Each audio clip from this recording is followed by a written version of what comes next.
da ya se kawana no ge ya ba se ma wi bi agbon bunge ni bo ma ye se o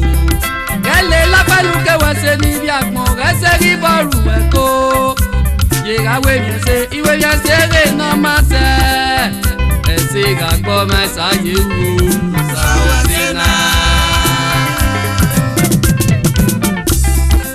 ke va ya ve to le bi agbon ma de na ga lo de na be ro de to sa me ke na iro to sa me ke na so ma ge me me ye o ge me me ye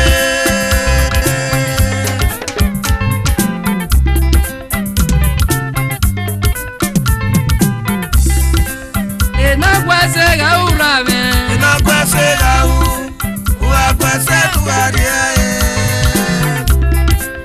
e na gwa ga u ye me e na gwa ga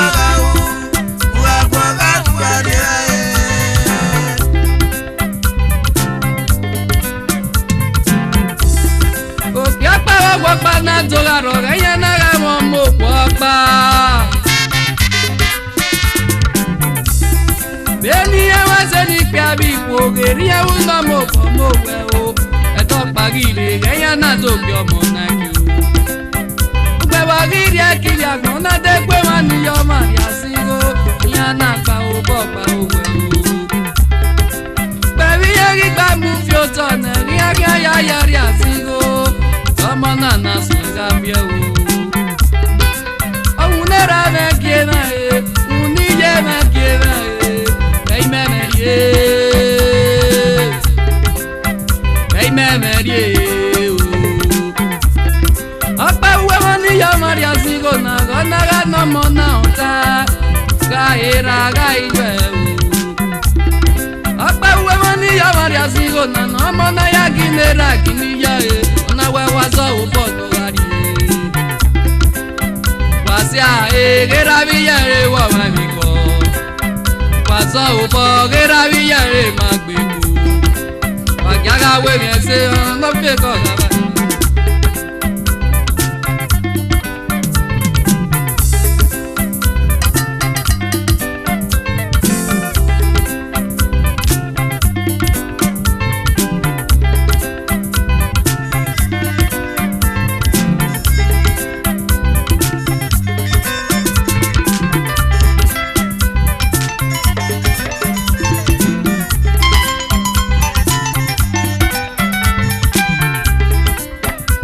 Kwese ga ura me na kwese ga wa kwese ugarie e na gwa ga uye me na gwa ga wa gwa ga ugarie e na kwese ga e na gwa ga o ko ma gwa uru tori me o ga pa wo pa na to ga ro ga ya na ga mo pa Opa ma fuya we o Beni aria wa geri aria ute o Ezo gire go ya e ma me no ya ba ere o Opo gire go ya e ma me kele yo Wa gaga we me se na ga ya logo mo ke na ri yo wa o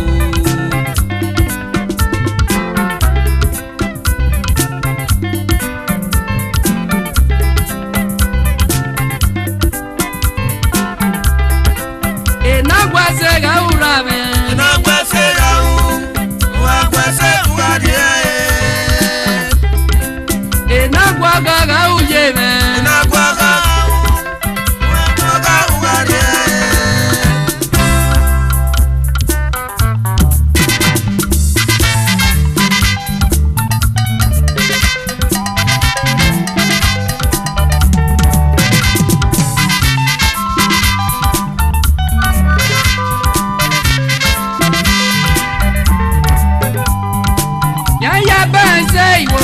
Ya se gamene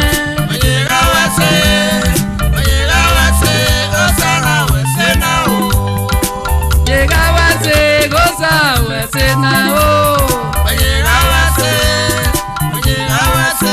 Osana wese na o Enagwa se Yega wase Otuguga usaya sa wase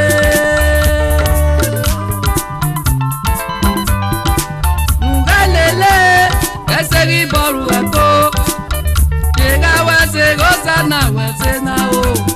Katega commence wese reme no sare san wese o. Katega commence wese reme no sare san wese o.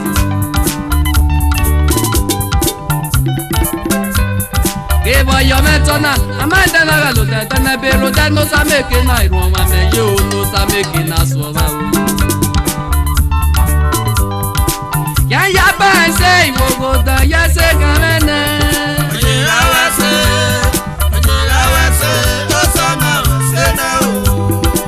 Ye ga wese go sa wese na o. Alright. Oye la wese o sa na wese na o.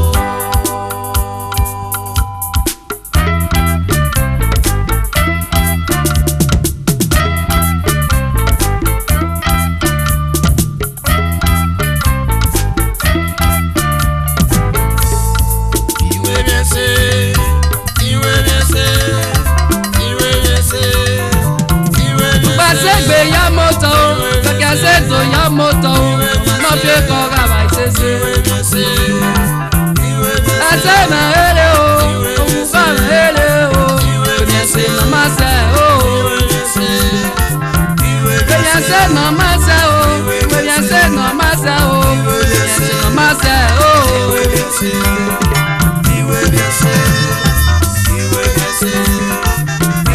Basegbe ya moto. Seto ya moto, no pie koga vai sese. Asema ele o, ufa ele o, kwenye no masa